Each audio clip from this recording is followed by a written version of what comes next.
Hello everyone, you are watching The Boardroom, and in this episode, we will explore a beautiful place in Northern Luzon.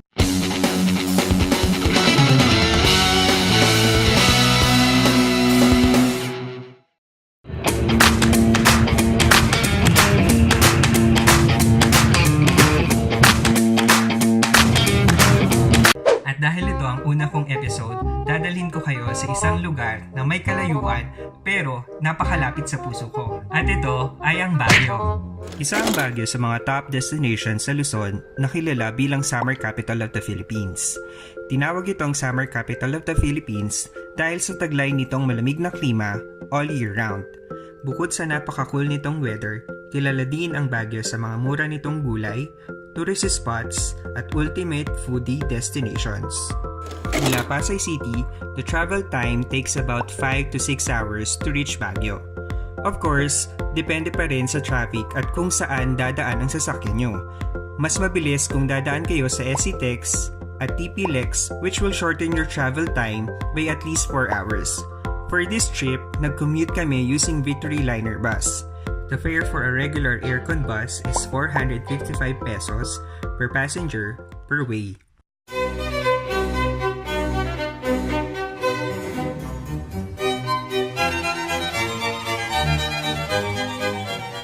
Tip number 1. Pagdating sa Baguio Terminal, mas makakabuti na bumili na din ng return ticket pa Manila para hindi mahirapan kapag pabalik.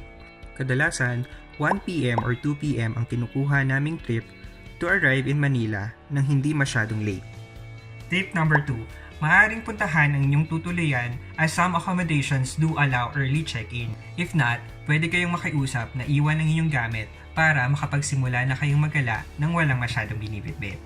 If malapit sa Session Road ang inyong tinutuluyan, pwedeng magsimulang maglakad mula Burnham Park, Session Road, Baguio Cathedral, patungong SM Baguio. Isa din sa mga kinalolokohan ko sa SM Baguio ang Chef Nuts Cronuts. Isa itong uri ng pastry na pinaghalo ang croissant at donut, kaya tinawag na Cronuts.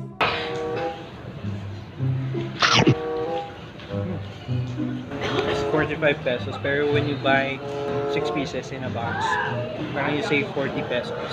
Pwede tayo na matapos niyong maggala sa Burnham Park, Session Road, Cathedral, pati na ang SM Baguio. I'm sure gutom na kayo. Kaya naman, here are my recommended restaurants around Session Road.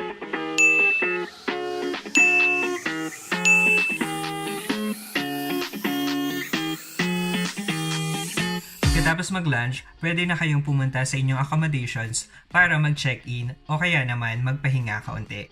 Our next stop, Good Shepherd Convent. Kilala ang Good Shepherd sa kanilang creamy, delicious ube jam, pati na rin ang kanilang strawberry jam at mga iba pang sweets. Katabi nito ang Mines View Park, Botanical Garden, The Mansion, and Wright Park na halos magkakasunod lang. Tip number 3.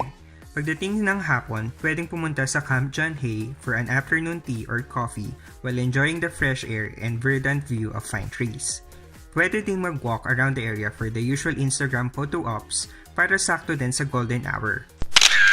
And if napagod kayo, pwedeng idiretso na for early dinner at Good Taste Restaurant for Filipino and Chinese food, 50's Diner for American dishes, or sa Korean Palace Garden for an unlimited samgyeopsal and other Korean dishes.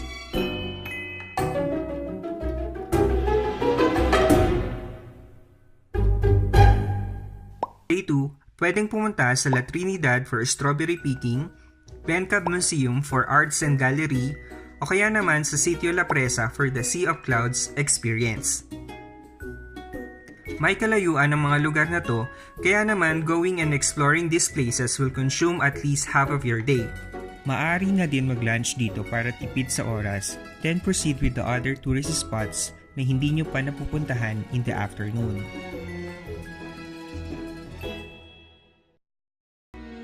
If on a budget at gustong mag-inuman, pwedeng mag-dinner na lang sa mura para makapagwalwal or makapag-bar for an acoustic night along Session Road.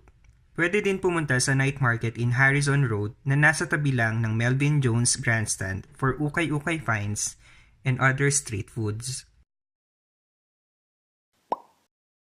For last day, hindi mawawala ang pamimili ng pasalubong at gulay sa Baguio Public Market kung saan iba't ibang klase ng jams, kutkutin, handicrafts at mga prutas ang pwede mong mabili for pasalubongs. Tip number 4. Pagdating sa gulay, I would recommend na bumili sa Old City Market, which is katabi lang ng wet market. Kung hindi mahanap, huwag mahihiyang magtanong. it also helps to bring your large size eco bag like this para hindi kayo mahirapan magbitbit ng inyong mga pinamili. If hindi naman picky sa mga gulay, pwede kayong bumili ng chop suey pack na around 100 to 120 pesos lang. Pero kung gusto mo talagang mamili, pwede naman. Just be mindful of the time lang para makapag-lunch pa rin kayo at makapag-impake kayo ng maayos before going to the bus terminal. So there you have it guys. How about you? Saan kayo usually nagpupunta sa Baguio at bakit? Don't forget to comment down below your experience or your thoughts and I will try to feature you on my next episodes. Hi everyone, if this is your first time watching me, welcome to my channel. For more travel videos and everyday life experiences, please subscribe to my channel and other social media accounts. See ya!